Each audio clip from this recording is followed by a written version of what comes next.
बहुत समय पहले एक नगर में एक गरीब लेकिन बहुत धर्मपरायण ब्राह्मण दंपत्ति रहते थे। उनकी कोई संतान नहीं थी, लेकिन वे भगवान और देवी देवताओं की बहुत भक्ति करते थे। ब्राह्मण की पत्नी हर साल श्रद्धा से शीतला माता का व्रत रखती थी। वह एक दिन पहले ही भोजन बना लेती और अगले दिन ठंडा भोजन माता को भोग लगाकर ही खुद खाती थी। उसी नगर में एक राजा और रानी भी रहते थे।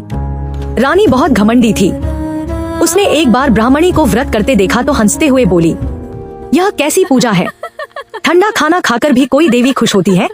ब्राह्मणी ने विनम्रता से कहा, क्या पालेगी तुम इस पूजा से, मूर्ख लड़की? पूजा मन का सुकून है, रानी सा सुकून नहीं। रानी ने उसकी बात का मजाक उड़ाया। कुछ समय बाद शीतला सप्तमी का दिन आया। पूरे नगर की महिलाएं व्रत कर रही थी, लेकिन रानी ने नियम तोड़ दिया। उसने महल में गरम गरम भोजन बनवाया और वही खा लिया। माता इससे नाराज हो गई। कुछ ही दिनों में पूरे नगर में भयानक बीमारी फैल गई। लोगों के शरीर पर फोड़े फुंसी निकलने लगे और बहुत लोग बीमार पड़ गए।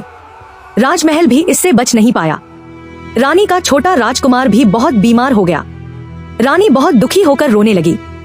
तब उसे ब्राह्मणी की बात याद आई। वह तुरंत ब्राह्मणी के घर गई और हाथ जोड़कर बोली, बहन, मुझे माफ कर दो।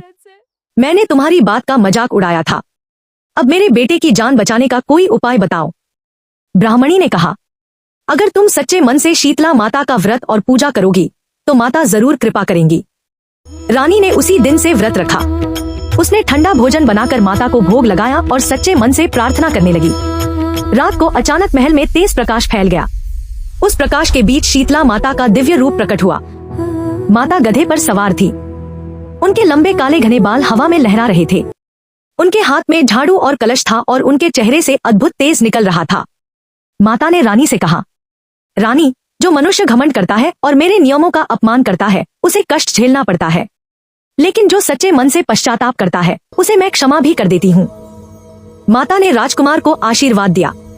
कुछ ही समय में राजकुमार की बीमारी ठीक हो गई और पूरे नगर से बीमारी भी समाप्त हो गई। रानी ने पूरे नगर में घोषणा कर दी कि हर साल श्रद्धा से शीतला सप्तमी का व्रत किया जाएगा। तब से लोग विश्वास के साथ शीतला माता की पूजा करते हैं और उनसे अपने परिवार की रक्षा की प्रार्थना करते हैं।